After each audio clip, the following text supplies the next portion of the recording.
प्रशासन को भी इस बात को समझ लेना चाहिए कि हम लोग जो इस बात को लेकर नशा के खिलाफ जो थाने में आकर के आपको एक विनम्रता पूर्वक एक अनुरोध के रूप में ज्ञापन सौंप रहे हैं, हमें प्रशासन की कार्य पद्धति, प्रशासन को ठीक करने के कौन कौन से तत्व होते हैं, ये सब चीज से हम वाकिफ हैं। परंतु हम अप्रत्यक्ष तौर पर आपको हमारे इस आक्रोश को एक बार आज प्रदर्शित करके आपको आगाह करना चाहते हैं कि हमारे लिए समस्या गंभीर हो चुकी है।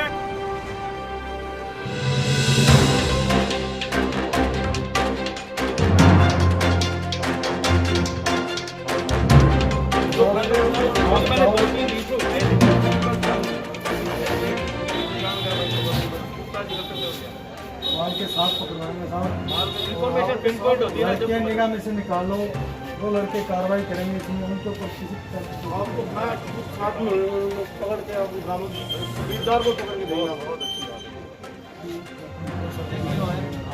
है, बहुत गंभीर समस्या है और ड्यूटी सारी थारी है जी। बिल्कुल मेरी है, ये तो थाना सहयोग करना है, आपका सहयोग और देंगे बावजूद अगर रहे तो फिर वह बहुत गलत बात है ना। और थारे पर माने भरोसा है, ये अभियान उखाड़ के फेंको चाहे कोई आगे पीछे, थाने चिंता की जरूरत को नहीं। मेरे सका था पर्दे में कमी नहीं रहनी चाहिए। हमारी संताना हमारा जी का आने वाली पीढ़ियाँ खत्म हो जाएगी। बहुत ही बड़ी चिंता की बात है। ये अपने अपने समाज के प्रतिनिधि हैं। अब इसमें चेयरमैन साहब आए हैं, पूर्व चेयरमैन जुगल जी, वाल्मीकि जी चेयरमैन साहब, सोनू पार्षद है, दिनेश पार्षद है, एक नंबर का पार्षद है। मेरा ये कहने का मतलब, इनका नाम लेने का मेरा मतलब ये है कि अलग अलग समुदाय के लोग इकट्ठे होकर के कोरोना गाइडलाइन को मद्देनजर रखते हुए और कुछ सीआई साहब की शैली को देखते हुए ये हमारा विनम्र अनुरोध है। वरना हमारा रिकॉर्ड जो है ना, वो विनम्रता को लाग कर उस स्तर पर न जाए जिससे कि आम लोगों को या प्रशासन को दिक्कतों का सामना करना पड़े। तो सीआई साहब, आपकी विनम्र शैली को मद्देनजर रखते हुए आज हम आपको अनुशासनबद्ध तरीके से ये ज्ञापन सौंप रहे हैं। आप इसको गंभीरता से अपनी बात कहें और एक बाइट आज हम लोगों के बीच में आप पत्रकारों को भी दे दें। हालिया दिनों में चाहे लॉकडाउन हो या लॉकडाउन के बाद की स्थितियों में ये इस तरह का नशा कारोबार थोड़ा सा हमारी सूचनाएं मिल रही है और हम कार्रवाई भी कर रहे हैं। कल रात में ही हमने एक हिस्ट्री शीटर गिरफ्तार किया है शराब के साथ, अवैध शराब के साथ। क्या नाम था?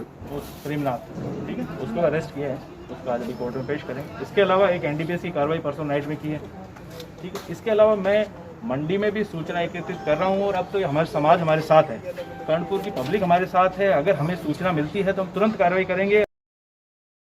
दलित समाज के लोगों को मुख्य धारा से भटकाने का, उन्हें शिक्षा से दूर करने का, उन्हें आर्थिक संबलता से दूर करने का, उन्हें राजनीतिक संभावनाओं से परे धकेल देने का, ये सब काम जो हो रहे हैं, इसे दलित समाज किसी भी कीमत पे बर्दाश्त नहीं करेगा। और हम लोगों के सीने में जलता हुआ आक्रोश समय रहते हुए अगर प्रशासन समझ लेता है, अन्यथा हम लोकतांत्रिक तरीके से अपने मन के आक्रोश से इस प्रशासन को जला करके रख देंगे। बात यहां एक समस्या के समाधान की नहीं, बात यहां अपने पीढ़ियों की बचाने की है। और अपने पीढ़ियों को बचाने के लिए हम वो कुछ कर गुजरने की क्षमता रखते हैं जिसका अंदेशा, जिसकी संभावना और जिसका आंकलन प्रशासन को नहीं है। समय रहते प्रशासन चेत जाए, वरना हम इस देश के वो मूल निवासी हैं जो जूतों से मार करके हमने विदेशियों को भगाया है। प्रशासन को भगाते ज्यादा देर नहीं लगेगी। सीआई साहब से मिले, उन्हें बड़ी गंभीरता से, विनम्रता से और सहृदयता से हम ज्ञापन देने वाले लोगों की बात को सुनी और हमें उनके चेहरे से ये आभास भी हुआ कि वे समस्या के समाधान के प्रति गंभीर भी हैं। परंतु कई बार क्या होता है कि जो सफेद पोशों के नेतृत्व में ये नशा चल रहा है, वहां आकर कई बार प्रशासन भी अपने आप को मजबूर समझता है, मायूस समझता है, अपने कर्तव्यों के प्रति दूर भागता है। तो ऐसी स्थिति में, अगर ऐसी स्थिति हमारे सामने आई तो फिर हम प्रशासन की ईंट से ईंट बजा देंगे और इस धंधे के पीछे छुपे हुए सफेद पोशों को भी नंगा करते हुए हमें देर नहीं लगेगी, क्योंकि हम तो उस वर्ग से हैं जो नंगा करना जानते हैं और नंगा होना जानते हैं। ऐसी स्थिति में प्रशासन हमारे मन की दशा को समझ लेवे, इसी में ही लोकतांत्रिक भलाई है।